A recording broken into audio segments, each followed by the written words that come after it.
अस्त्र चलाओ पार्थ।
अब जिन्हें हमसे लड़ना था वो शत्रु आपस में ही लड़ बैठेंगे पार्थ। आज तुम्हारा बल इस धरा पर धराशाय होगा।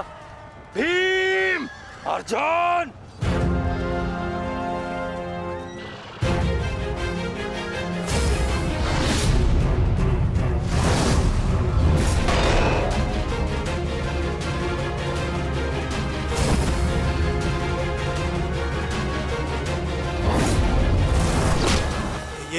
ये क्या हो रहा है?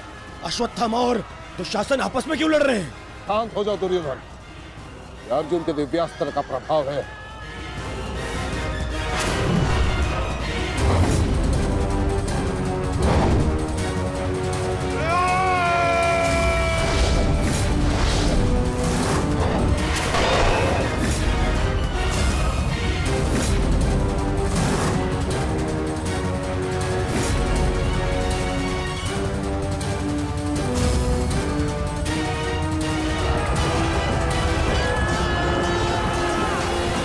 राजकुमार अर्जुन ने त्वस्तर अस्त्र का प्रयोग किया है महाराज।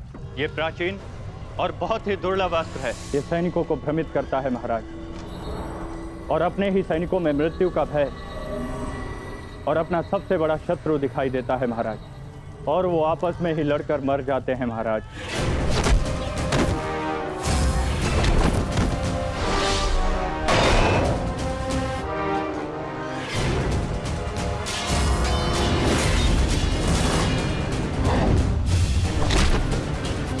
हाँ भाई, आप युवराज की सुरक्षा के लिए यही उपस्थित रहिए। मैं शीघ्र आता हूं।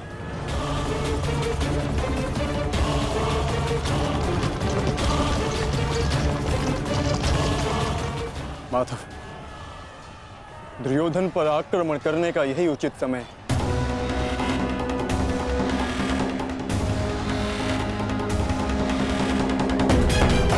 अंतिम प्रहार का समय आ गया है।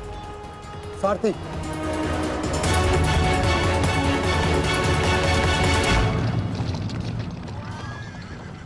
ये क्या?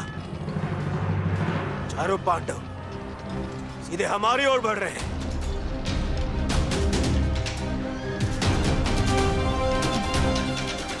वो भी बिना किसी सुरक्षा पंक्ति के। संजय, इस अस्त्र की माया को किसी तरह तो समाप्त किया जा सकता है। कोई तो उपाय होगा। इसका उत्तर मेरे पास भी नहीं है महाराज, परंतु अवश्य ही राजकुमार अर्जुन के पास होगा, और कदाचित वो अपने पुत्र अभिमन्यु को इसकी काट बता रहे हैं महाराज। सत्य कीर्ति अस्त्र, इसे उपयोग केवल एक शक्तिशाली योद्धा ही कर सकता है। हमारे विपक्षियों में आचार्य द्रोण, पितामह और अंगराज कर्ण इसका उपयोग करना जानते हैं। कर्ण तो युद्ध में सम्मिलित नहीं, और आचार्य द्रोण और पितामह को इनकी रक्षा करने के लिए पहुंचने में समय लगेगा, इसलिए हम इसका लाभ उठा सकते हैं। परंतु तुम भूल रहे, युद्ध भूमि में एक और कुशल योद्धा है जो सत्य कीर्ति अस्त्र का प्रयोग करना जानता है।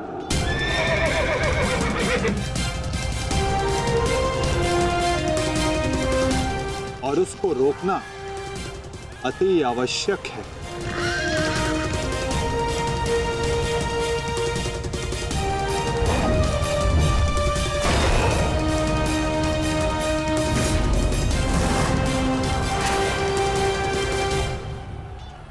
जितने भी अस्त्र हैं ये शत्रु को भ्रमित कर देते हैं।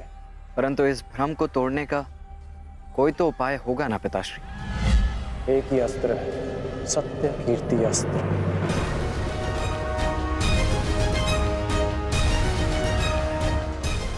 ओम सत्यार्थम ओम कीर्त्यार्थम ओम नमो नमो नमो सत्य कीर्ति अस्त्राय नमः।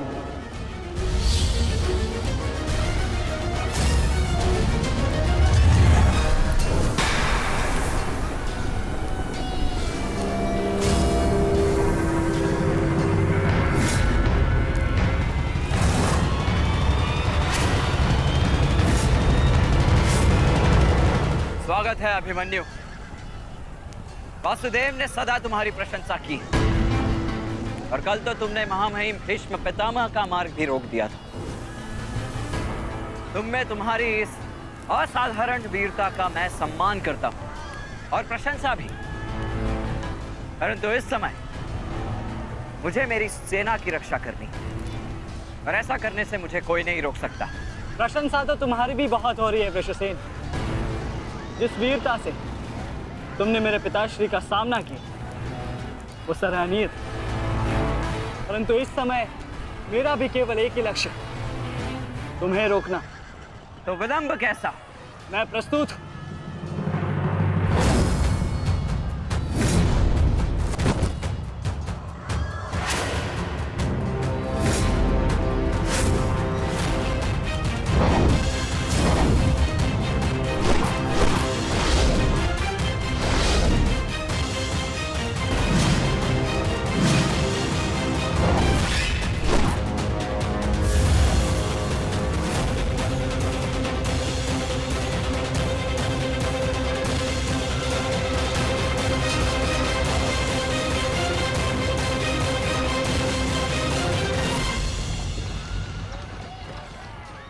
मैं गुरु द्रोण को रोकता हूँ। नहीं अर्जुन, गुरु द्रोण का सामना मैं करता हूं। तुम आगे बढ़ो। नहीं भ्राताश्री, दुर्योधन के समर्पण की पुष्टि करने के लिए आपका वहां होना अति आवश्यक है। और जो इसमें सक्षम है वो है भ्राता भीम। पितामह को केवल भ्राता अर्जुन ही रोक सकते हैं। आप सब लोग आगे बढ़िए, हम गुरु द्रोण को रोकते हैं। सारथी, शीघ्रता करो।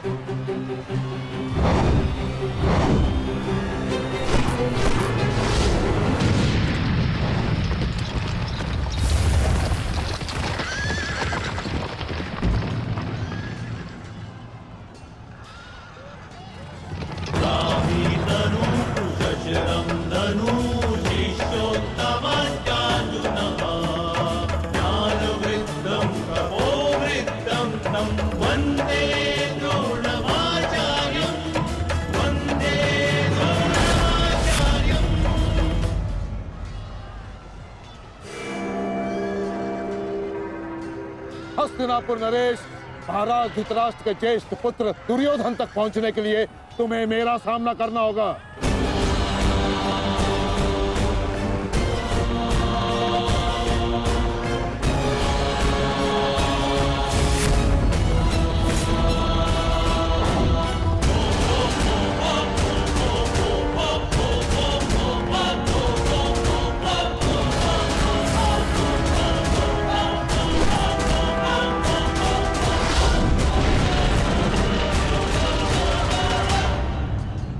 अद्भुत अर्जुन, मुझे गर्व है तुम पर। माना कि भ्राता अर्जुन आपके प्रिय है, परंतु हम भी आपके शिष्य हैं गुरुदेव। अपने साथ बंद करने का अवसर हमें भी प्रदान करें। अवश्य पुत्र, परंतु स्मरण रहे एक क्षण तुम्हारे समक्ष तुम्हारे गुरु द्रोण खड़े। बंद इतना सरल नहीं होगा, स्मरण रहे। हमारे गुरु ने हमें कठिन कार्यों को साधने की पूर्ण शिक्षा दी है गुरुदेव। तो सावधान नकुल।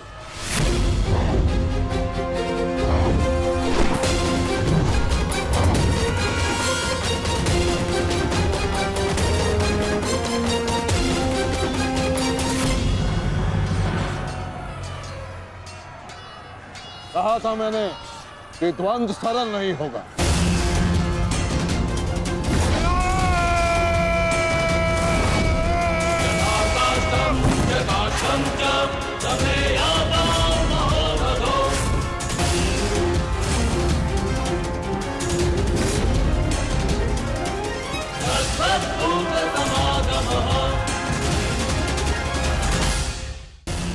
पहले मैं आपसे द्वंद करूंगा गुरुदेव।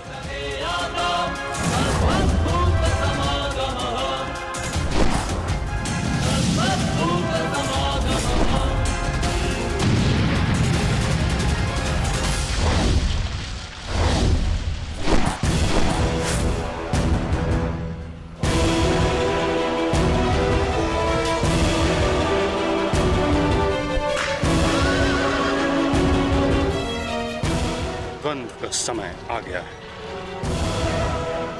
हमें पूरी शक्ति के साथ उनके साथ द्वंद्व करना होगा।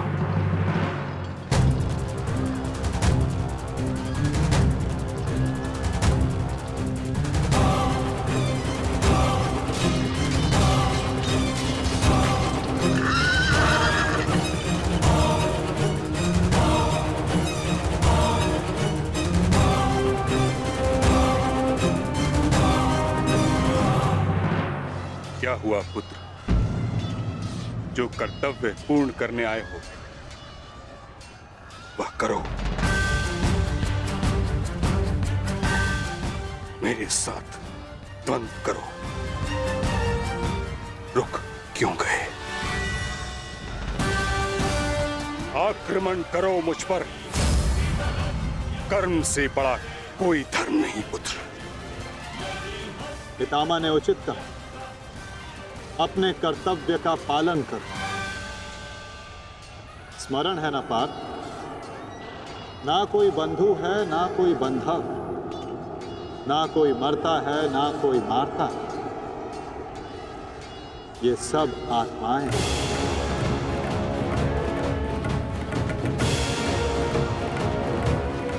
हम सब निमित्त मात्र हैं पार्थ।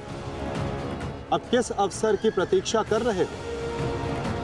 अवसर तो तुम्हारे समक्ष खड़ा है पार्थ।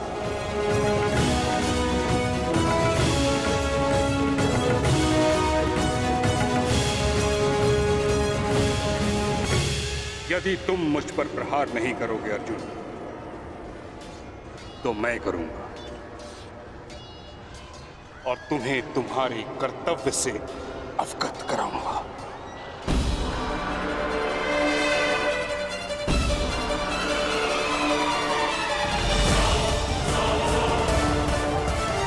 अपने प्रेम भाव को अपनी दुर्बलता मत बनाओ पार्थ, अन्यथा तुम्हारा यही प्रेम भाव तुम्हारी पराजय और अधर्म की विजय का कारण बनेगा।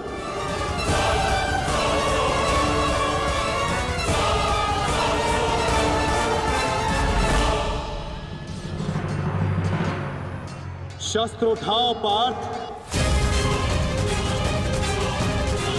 प्रहार करो अपने शत्रु पे। प्रहार करो पार्थ।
एक ही अस्त्र है जो इस भ्रम को तोड़ सकता है, सत्य कीर्ति अस्त्र।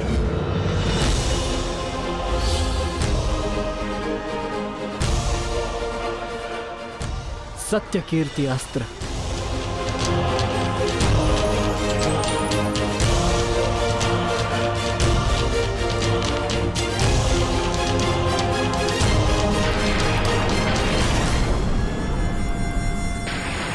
मुझे अपने कर्तव्य का पालन करना ही है। तुम भी अपने कर्तव्य का पालन करो मित्र। हम दोनों को कोई नहीं रोक सकता।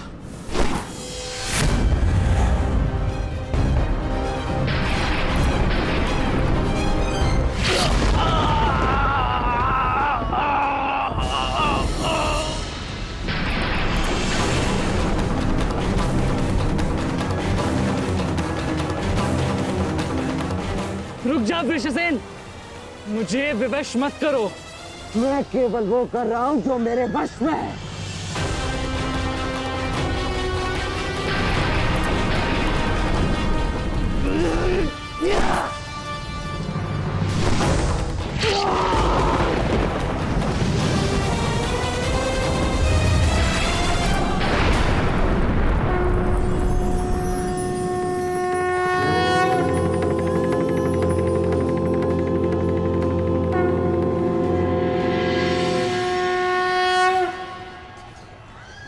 अद्भुत। मुझे तुम पर गर्व है पुत्र।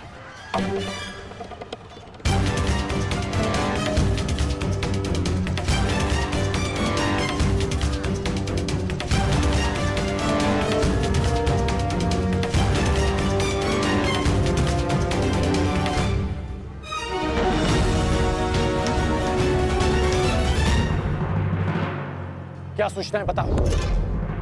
अंगराज, मैं वो बताओ मुझे। कुमार वृषेण। क्या हुआ वृषसेन को? बोलो। युद्ध में बुरी तरह घायल हुए हैं।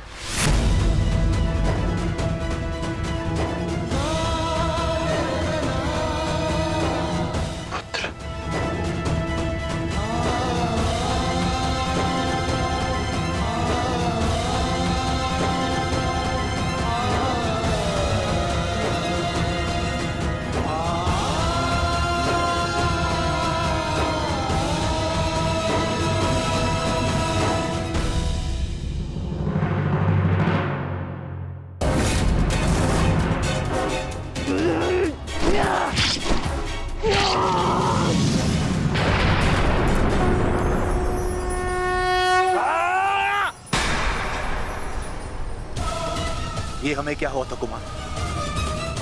हम एक दूसरे पे क्यों प्रहार कर रहे थे? अवश्य कोई माया थी जिसका अंत हुआ। आओ आओ, शत्रु हमारे प्रहार की प्रतीक्षा कर रहा है। चलिए कुमार।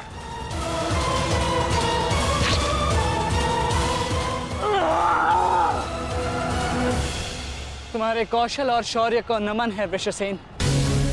अनुमान नहीं था कि कौरव सेना में ऐसे कुशल योद्धा से सामना होगा। सूर्यास्त में समय अभी शेष है अभिमन्यु, और हमारे तुनीरों में बाण नहीं। तो समय व्यर्थ ना करते हुए द्वंद्व आरंभ करें। तो मैं प्रस्तुत हूं योद्धा।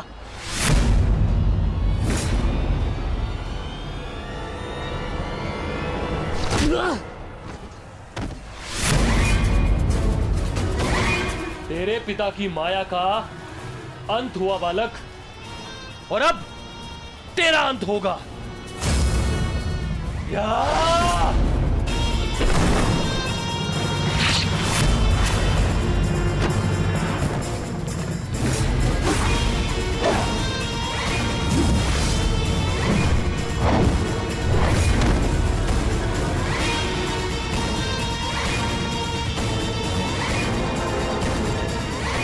हार तब नहीं होती जब मनुष्य पराजित होता है। हार तब होती है जब वो हार मान जाता है। हार मत स्वीकारना पुत्र। इस कुरुक्षेत्र की भूमि को, इस महाभारत के युद्ध को तुम्हारी आवश्यकता है। अभी बहुत द्वंद्व शेष है। उठो, अपने क्रोध को, अपने साहस को, अपने विश्वास को एकत्रित करो। उठो और युद्ध करो।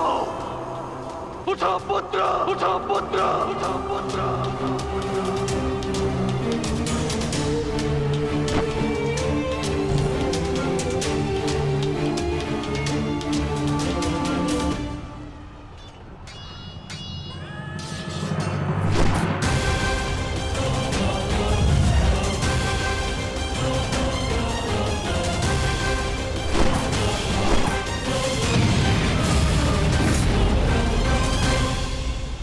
माधव, पितामह के प्रहार प्रतिक्षण बलशाली होते जा रहे हैं।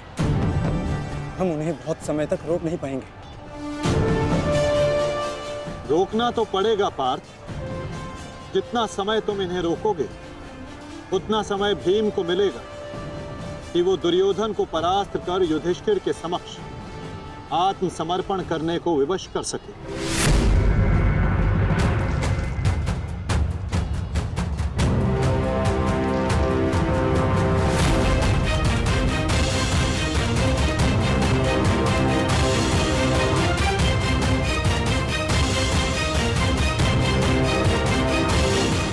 दुर्योधन, ये युद्ध भूमि है, कोई रंग भूमि नहीं कि औरों के द्वंद्व का तुम आनंद उठा सको। क्यों दुर्योधन, कायरों की भांति क्यों खड़े हो? आओ और आकर मुझसे युद्ध करो।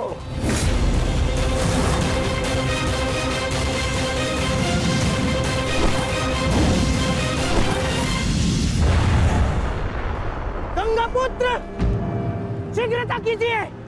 अर्जुन आपको द्वंद्व में उलझा रहा है। इधर भीम दुर्योधन की ओर बढ़ रहा है। महामहिम, कुछ कीजिए।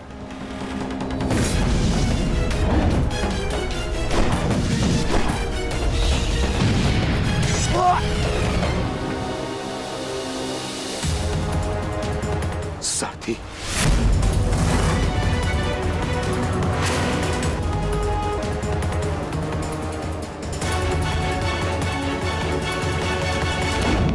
सावधान अर्जुन, या तो तुम युद्ध करना भूल गए हो या फिर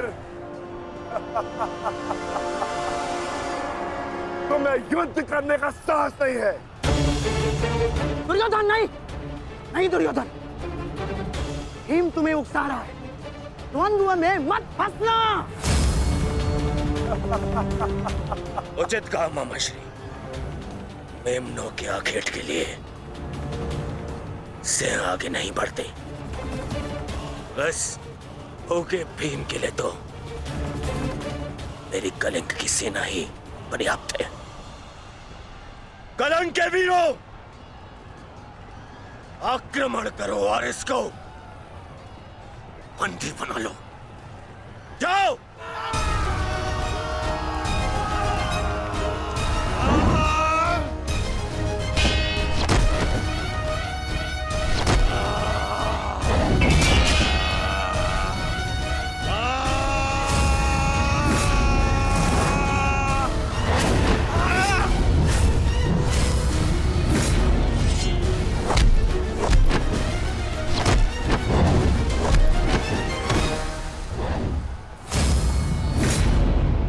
दुर्योधन, बस ये इतने से थे। अरे इनसे तो युद्ध करके मेरे हाथ पैर भी नहीं खुले।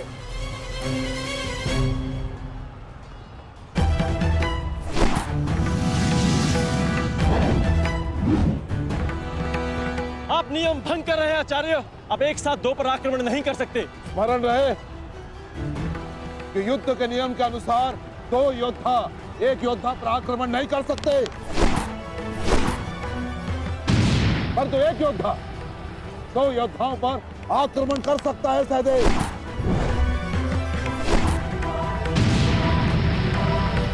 क्या करें नकुल, कुछ करना होगा। हमें गुरु द्रोण को रोककर अधिक से अधिक समय भ्राता भीम को देना होगा। युद्ध सभा में चीख चीख कर अपने पौरुष का बखान करने वाले एक नपुंसक के भांति क्यों खड़े हो? अब किसे लाओगे अपनी ढाल बनाकर? ये विकोदर भीम तुम्हारी हर ढाल को तोड़कर तुम्हारा अंत करेगा। मैं तुम्हारे प्राण लेकर रहूंगा कायर दुर्योधन।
उठकर प्रहार करने का सामर्थ्य शेष है काकाश्री,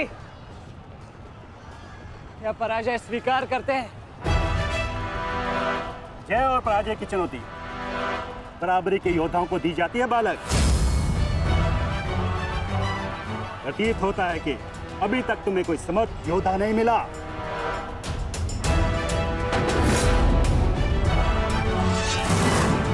मैं शब्दों के बाण नहीं चलाता नानाश्री। अच्छा, तो युद्ध करो या समर्पण करो।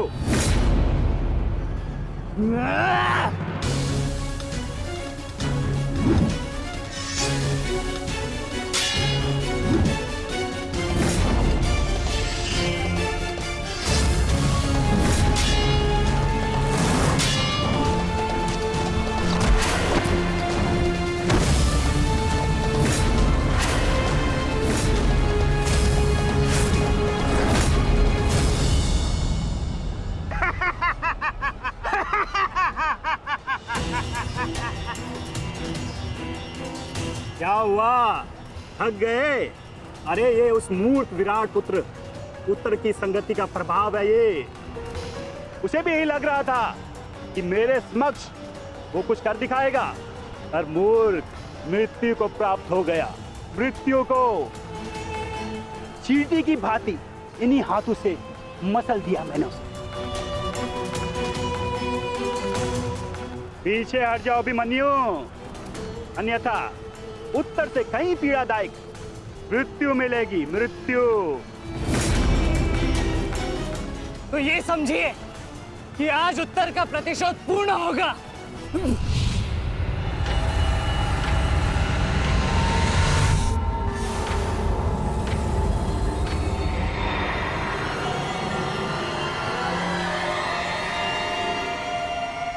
फिर से मूर्खता कर रहे हो अभिमन्यु? मेरी शक्तियों के बारे में ज्ञात नहीं है। शत्रु का क्रोध मुझे और बलशाली बनाता है। बलशाली।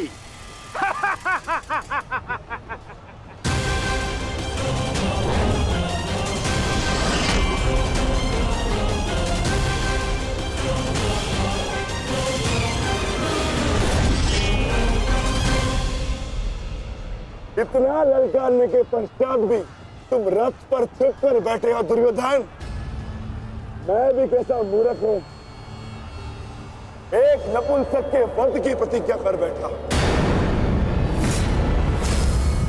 आज तुमने यह सिद्ध कर दिया कि तुम एक क्षत्रिय नहीं बल्कि एक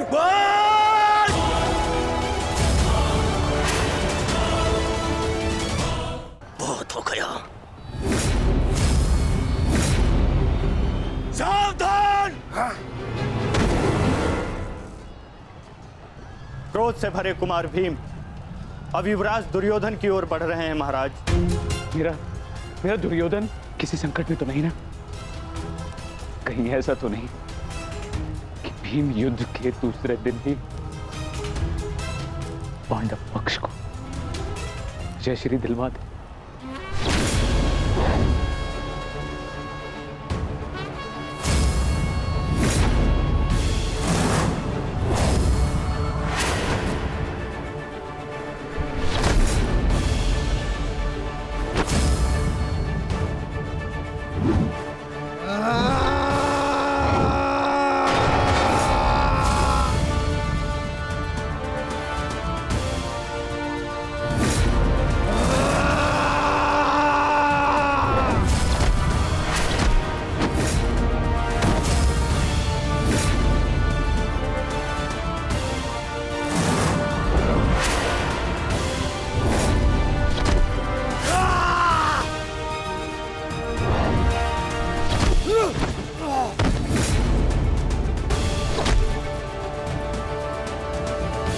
मारो दुर्योधन मारो।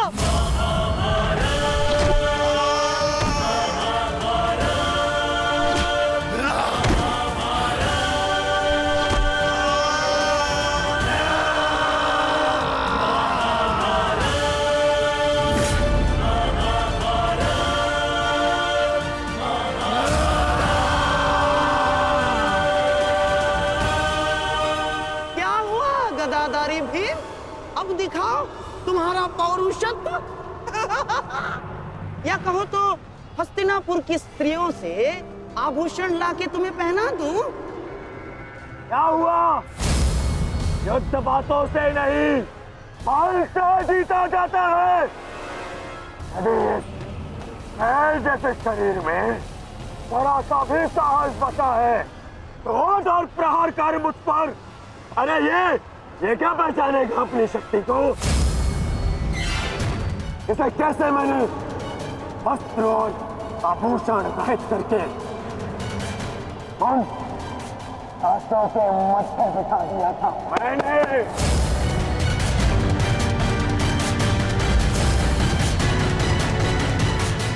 कदाचित ये भी भूल गया है कि कैसे मैंने बड़ी सभा में उस दासी द्रौपदी को उसका उचित स्थान दिखाया था।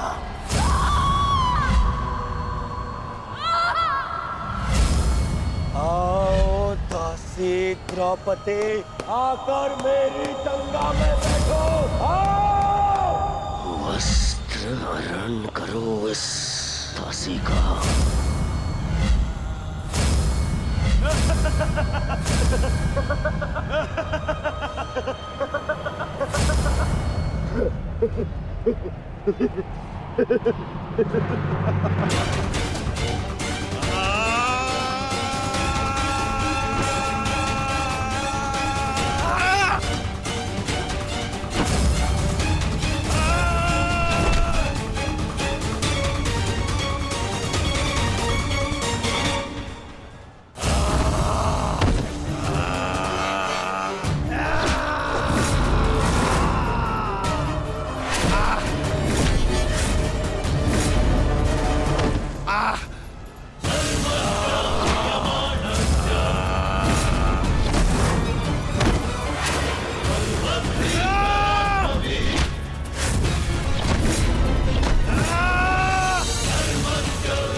गंगा पुत्र, दुर्योधन की रक्षा कीजिए गंगा पुत्र। महामहिम, ये क्या कर रहे हैं आप? अपने वचन को पूर्ण कीजिए। आज यदि आपने भीम का वध नहीं किया तो हस्तिनापुर का युवराज घर नहीं लौटेगा। महामहिम। भीम, रुक जाओ, दूर हो जाओ दुर्योधन से, अन्यथा मुझे तुम्हारा वध करना होगा।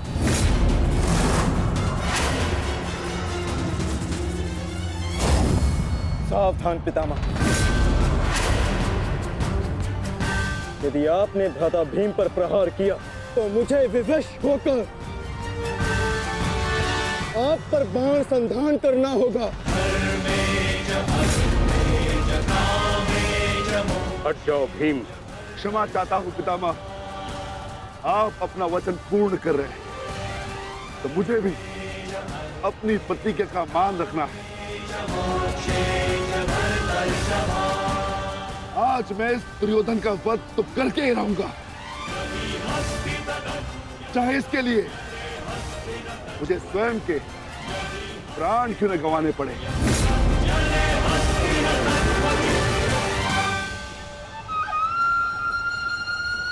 स्वयं के प्राण गंवा सकते हो भीम, परंतु क्या अपने दोनों भ्राताओं को इस आहुति में झोंक दोगे तुम?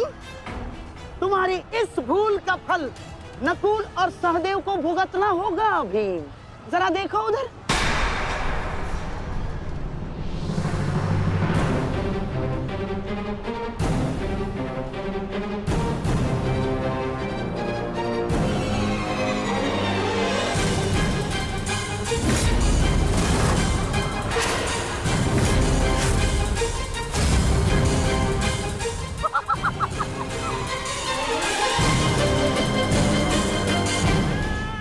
पिताश्री,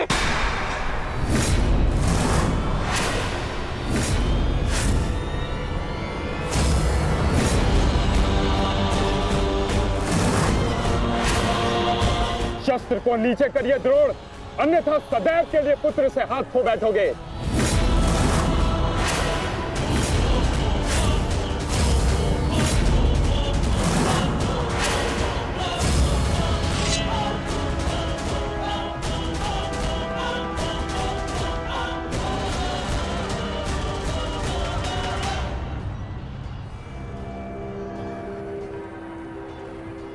दुर्योधन, तेरा अंत आ गया है। तुम्हारे पास दो विकल्प शेष है दुर्योधन। या तो देश युधिष्ठिर के समक्ष आत्मसमर्पण करो, अपनी सेना को पीछे हटने का आदेश दो, या फिर अपने प्राण यमराज को समर्पित करो।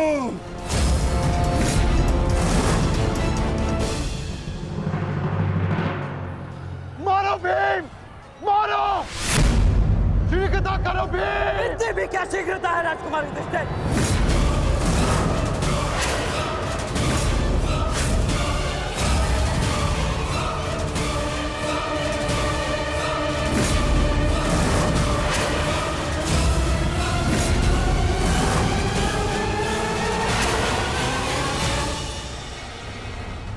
दो विकल्प शेष है दुर्योधन। मारो भीम, मारो! शीघ्रता करो भीम! इतनी भी क्या शीघ्रता है राजकुमार युधिष्ठिर?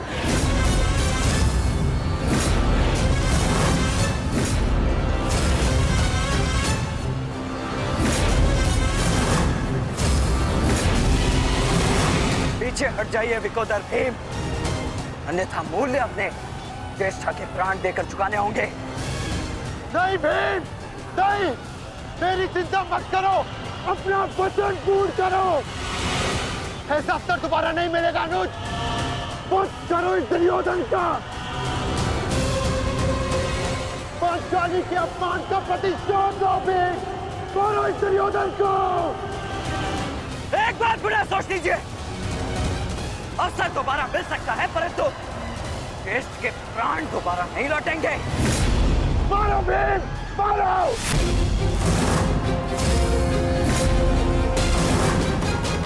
दुर्योधन!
सेवकों, जाओ जाके सबकी सहायता करो, जाओ।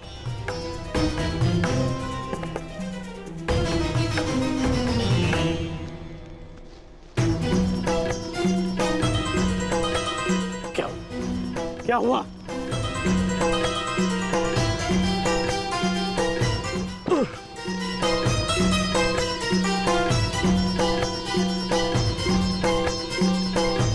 क्या हुआ मित्र? आज हम ये युद्ध हारने ही वाले थे मित्र। उस भीम ने मेरा वध कर ही दिया था, परंतु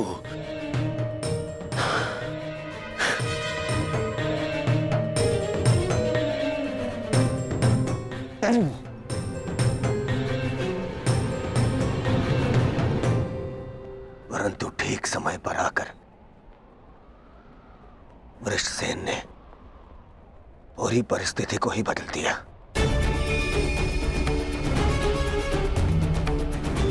वीर वृषसेन ने आज न केवल मेरे प्राणों की रक्षा की,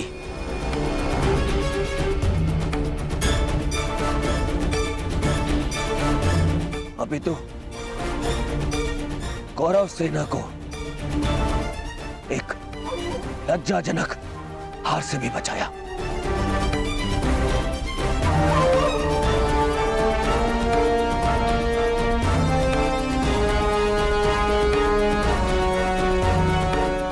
मैं गर्वित हूं तुम्हें अपनी सेना में पाकर पुत्र, गर्वित हूं मैं।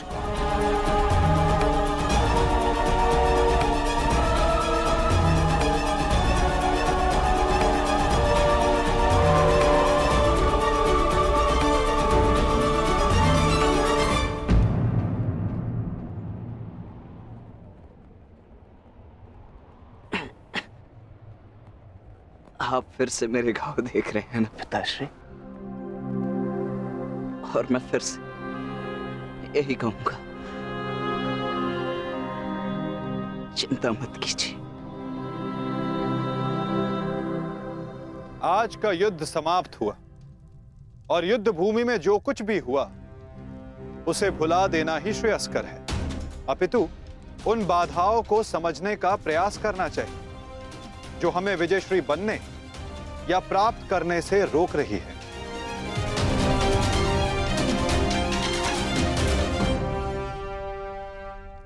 सबसे बड़ी बाधा तो वो कर्ण का पुत्र वृषसेन है। आज दूसरे दिन भी उसने दुर्योधन का अंत होने से बचा लिया। दुर्योधन के वध होने के पश्चात वृषसेन को अपने मार्ग से हटाना अति आवश्यक है।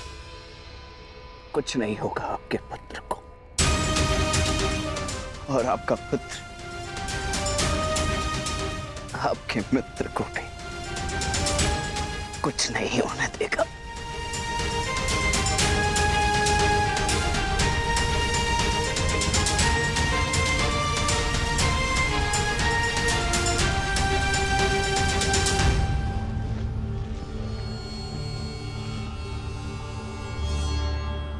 मित्र, आज का दिन हमारे पक्ष में नहीं था। तुम हमारे साथ होते तो कदाचित ऐसा नहीं होता।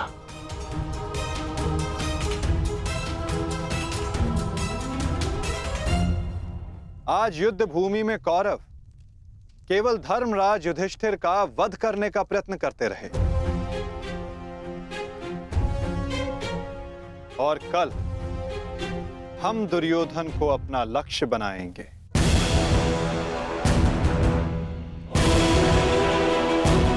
क्योंकि दुर्योधन के अंत के साथ कौरवों की पराजय भी निश्चित है।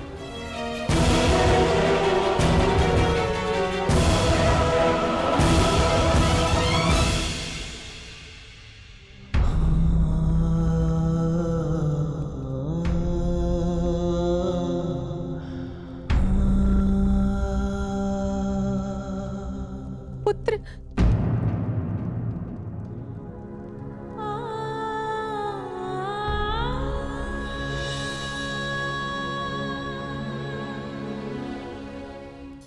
क्या दशा बना दी है इस युद्ध ने तुम्हारी। अरे माता, आप कब आई? माता हूँ।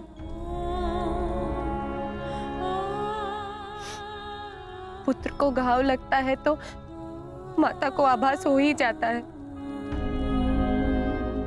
मेरे मन ने कहा कि मेरा पुत्र संकट में है, दौड़ी चली आई।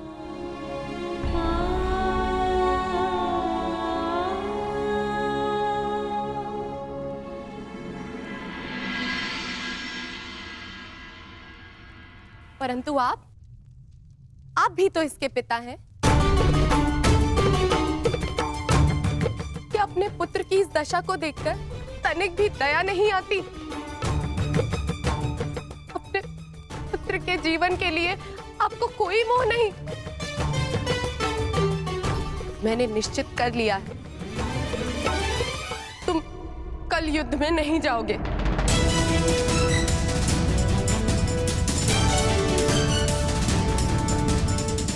परंतु माता, मैंने कहा ना, ये मेरा अंतिम निर्णय है। पिताश्री, ये तुम्हारे अतिरिक्त कौरव सेना में और भी कुशल योद्धा है। निश्चित रूप से कौरव सेना में कुशल योद्धाओं की कमी नहीं है पिताश्री, परंतु वृषसेन वो उन सबसे भिन्न है। उसकी सोच, उसकी प्रतिभा, उसका तेज प्रशंसनीय है। उससे द्वंद्व करते समय मैंने बहुत कुछ सीखा। यदि वो कौरव के पक्ष में ना होता तो निश्चित रूप से मेरा अभिन्न मित्र होता।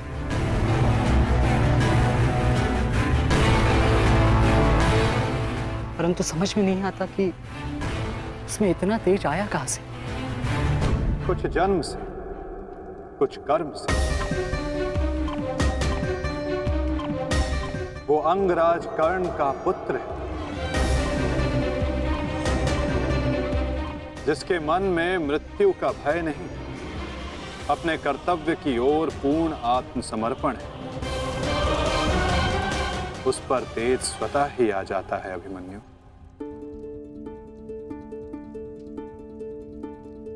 मैं अपने कर्तव्य से मुख नहीं मोड़ सकता माता, क्षमा चाहता हूं।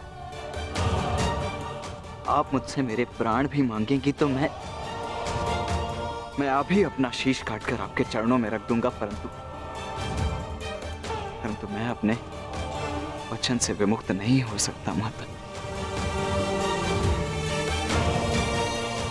मैं वचनबद्ध हूं। मैं युद्ध में पराजित होकर लौटने वाला नहीं। या तो मैं विजयी होकर कंधों पर बैठकर आऊंगा, या वीर गति को प्राप्त करके कंधों पर लेटकर।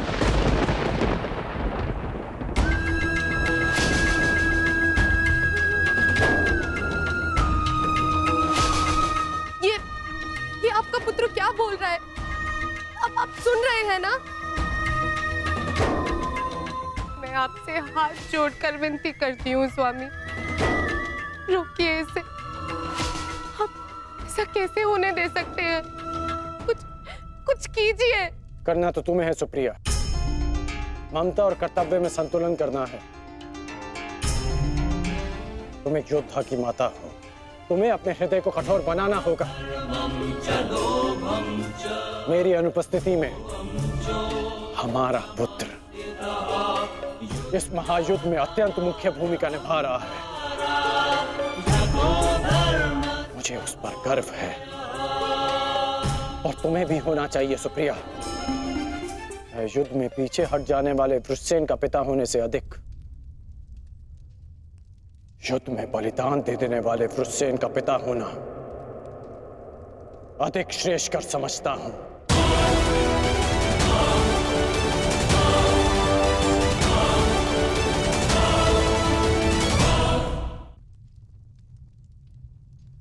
और तुम्हें भी समझना चाहिए सुप्रिया, तुम उसकी माता हो, उसकी शक्ति बनो, उसकी दुर्बलता नहीं। हर मनुष्य अपना लक्ष्य चुनता है, मैंने और रुस्सेन ने भी अपना लक्ष्य चुन लिया है। हमारा लक्ष्य ये महायुद्ध है और युद्ध बलिदान मांगता है। यदि वो बलिदान मेरा या मेरे पुत्र का होगा तो हमसे अधिक भाग्यशाली और कोई नहीं होगा सुप्रिया। परंतु मैं इसकी माता हूं।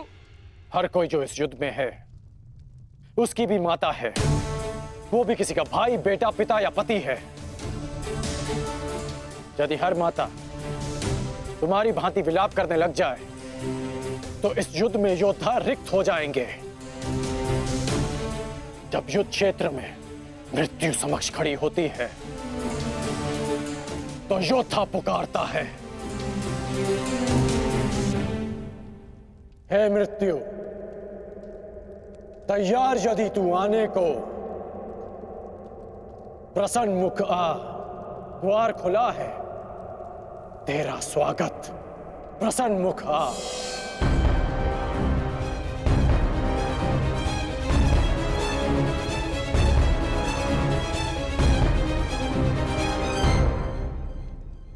तू महायोद्धाओं के समक्ष एक दुर्बल माता कैसे जीत सकती है? यदि आपने निर्णय ले ही लिया है तो ठीक है,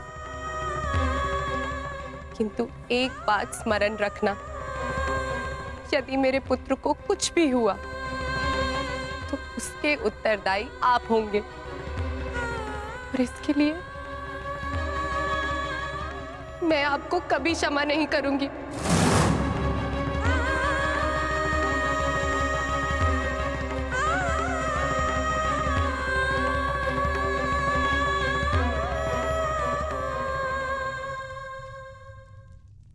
आज युद्ध भूमि में पांडवों का प्रयास था कि दुर्योधन पर वश पालें। कल भी कदाचित उनका यही प्रयास होगा। इस कारणवश हमें सज्ज रहने की आवश्यकता है।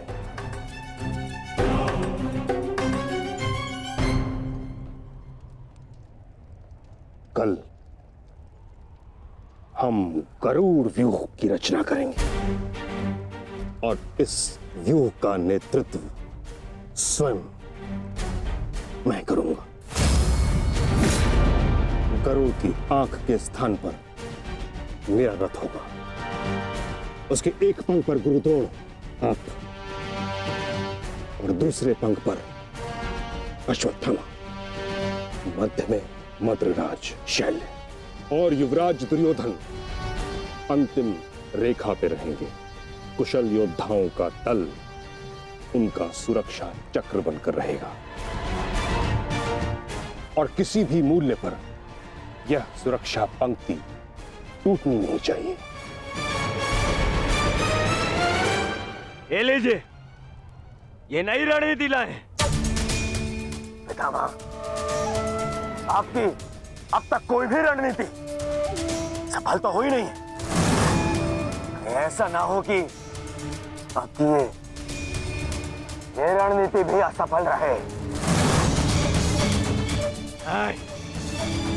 ऐसे मत देखिए, कुछ अनुचित कह रहा हूं, सत्य कह रहा हूं। अब तक आपकी किसी भी रणनीति का कोई भी वास्तविक लाभ हमें नहीं मिला है। आज जो घटित हुआ है और जो घटित हो सकता था, मैं जानता हूं।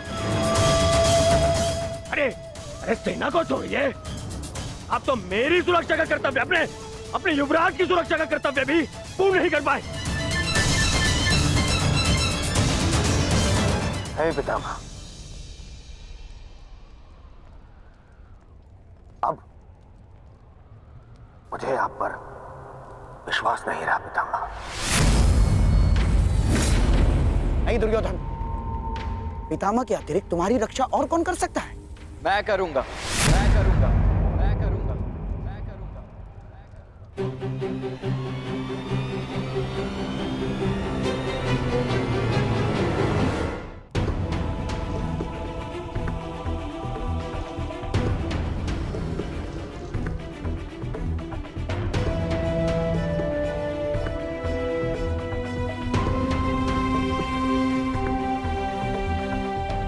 मैं मानता हूं मैं महामहिम के समक्ष कुछ भी नहीं, और मैं हृदय से उनका सम्मान भी करता हूं।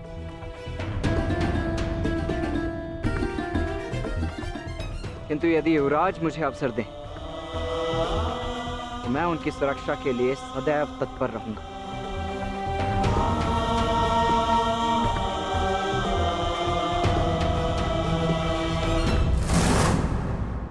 आपका क्या मत है वासुदेव? कल कौरव किस रणनीति के साथ युद्ध क्षेत्र में उतरेंगे?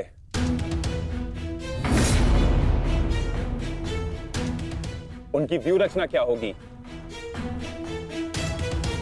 व्यू रचना चाहे जो भी हो, किंतु आज जो रणभूमि में हुआ उसके पश्चात यह निश्चित है कि दुर्योधन की रक्षा हेतु वे उसे सेना की अंतिम रेखा में ही रखेंगे, क्योंकि वो जानते हैं कि दुर्योधन ही हमारा लक्ष्य है।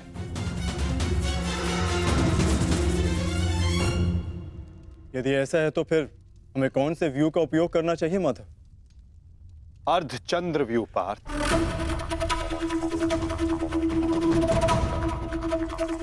उसी व्यू के कारण हम दुर्योधन को रणभूमि की ओर ला पाएंगे।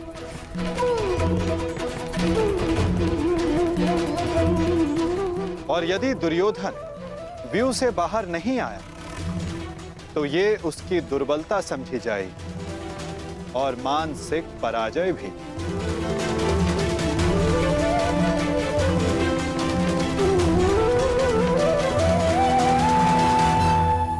कल दुर्योधन की रक्षा कोई नहीं कर पाएगा, वो चाहे आचार्य द्रोण हो या पितामह, अश्वत्थामा हो या दुशासन या फिर वृक्षसेन। कल जो भी योद्धा मेरे और दुर्योधन के मध्य आएगा तो या तो रणभूमि छोड़ेगा या फिर यह संसार। मेरे पिताश्री आप पर पूर्ण विश्वास करते हैं युवराज, और मैं अपने पिताश्री की ओर से आपको यह वचन देता हूं कि जब तक मेरे शरीर में अंतिम श्वास रहेगी तब तक मैं युद्ध भूमि में आपकी सुरक्षा के लिए प्रस्तुत रहूंगा।